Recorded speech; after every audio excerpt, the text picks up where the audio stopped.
So in case you've been living inside of a bubble for the last week, you obviously know about the ongoing saga with the YouTube adpocalypse. I guess 3.0 is what we're on right now. And it all started with failed right-wing comedian Steven Crowder. See, for a very long time, Mr. Crowder has been attacking a particular Vox reporter by the name of Carlos Maza, using gay slurs against him, selling shirts with gay slurs on them, generally being a horrible piece of crap human being. That's what Steven Crowder has been doing. And he finally got called on it. Carlos Maza went out there for several days on Twitter calling out YouTube for doing nothing about the fact that Steven Crowder was harassing him repeatedly in his videos that he was making a lot of money off of. Well, finally, YouTube did what YouTube does best and overreacted to the entire situation. Yes, they demonetized Steven Crowder's channel, which he 100% deserves, although technically this is not a permanent demonetization, and he is able to get monetization back on his channel if, of course, he stops selling the shirts, stops linking to the shirts, and stops saying all of the horrible things that have actually made him popular, which he likely won't do.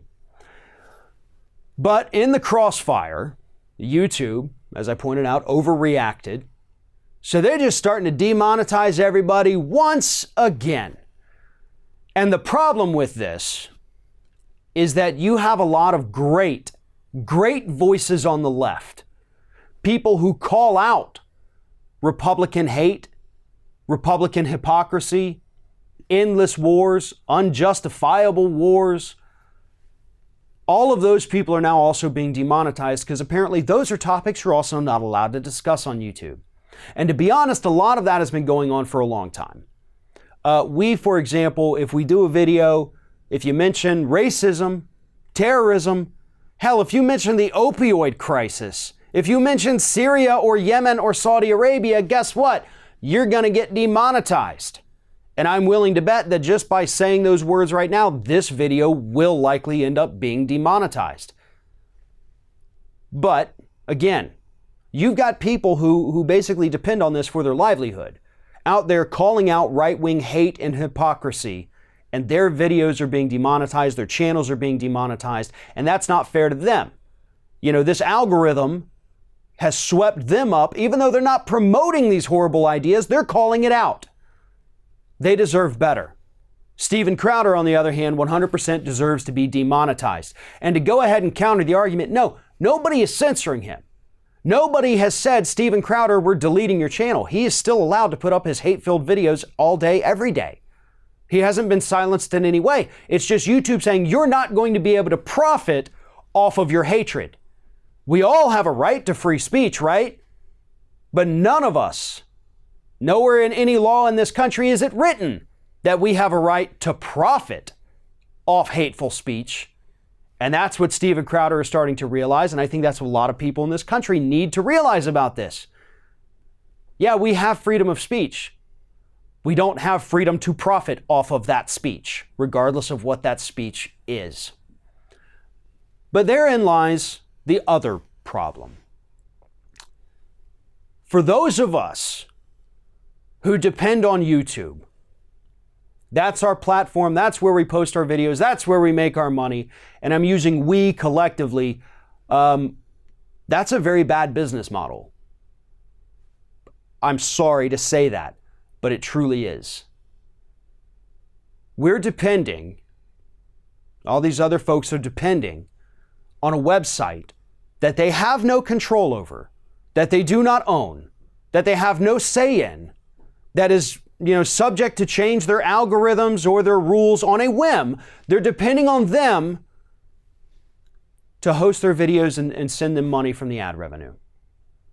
That's a bad business model. That is not a sustainable business model. There has to be a better way, and there is, and I'm going to get to that in a minute. But before I do, I got to go through a couple lessons here. I was around during the Air America days, in the very early days of Air America, all the way through the end. That progressive news outlet hemorrhaged money from day one. I personally, on behalf of other people there at the network, I was working in Pensacola for Air America up in New York, I would have to get on the phone with wealthy people all throughout this country, wealthy liberals, begging them to send some money to Air America. Please, for the love of God, send some money to Air America. It's our only voice. It's our only network. It's all we have. Sometimes they would. Most of the time they wouldn't. The network limped along as long as it could. It gave us some great voices in this country, but eventually fell under. We personally down here in Pensacola, back in 2007, started something called Go Left TV. And it was essentially what I'm doing right now. It was online videos with progressive news and commentary. We didn't want to use YouTube, which was very new at the time. It did not even have ads at the time. You couldn't even upload a video that was longer than 10 minutes at the time. So we created our own hosting service, our own video player, our own video format. And by doing that, spent thousands of dollars a month just in hosting fees and never once brought in $1 in revenue. Not profit, revenue. So that project, although it was good, successful, people liked it, it also hemorrhaged money. But then along came YouTube with their ads, and suddenly there was a place where progressive media could be profitable. And now they're taking that away. And we should have known that was coming, right? Again, we don't own YouTube. We don't own the platform. We don't own the servers. We don't get to say what the rules are going to be. We're at their mercy. And that's never sustainable. So what do? How do we fight back? Well, I think David Pakman said it best yesterday on Twitter. This is what he said. If you don't like advertiser boycotts of shows you like, then don't make media reliant on ad dollars. This is why I've been trying to grow direct memberships for years. Every dollar from membership is $1 of immunity from advertisers, YouTube, Facebook. And that's the method, folks. If these channels are getting demonetized, there are ways to help them. And that's what this is about. You know, maybe they have a Patreon. Maybe they have a membership option on their YouTube channel where you can just give them a few dollars each month. You know, I want to put it to you this way. Take two of the biggest folks out there right now. You have Kyle Kulinski and you have David Pakman. I think both of them are well over 600,000 subscribers. If only 10% of their subscribers gave them $1 per month, that's $60,000 a month to help support progressive media. If 5%, then you're looking at $30,000 a month. Do you see what I'm saying? Like all these channels, if they have 100,000 subscribers, 200,000 or 50,000 or even less, whatever it is, if you support them, become a member. And not just with the YouTube channel or the Patreon. A lot of them offer podcast subscriptions. You know, exclusive access through their websites. Give the money directly to them instead of sending it through a third party. There's some great voices out there. You know, David, Kyle, Sam Cedar, The Rational National, Humanist Report, Around the World with Jeff Waldorf, David Dole, all these guys are absolutely wonderful. And many of them are suffering right now because of this adpocalypse again, all at the hands of Steven Crowder, because he thought it would be fun to just make fun of somebody's sexuality for months. He's being punished, but so are so many of these other people. And it's because of the way this platform operates.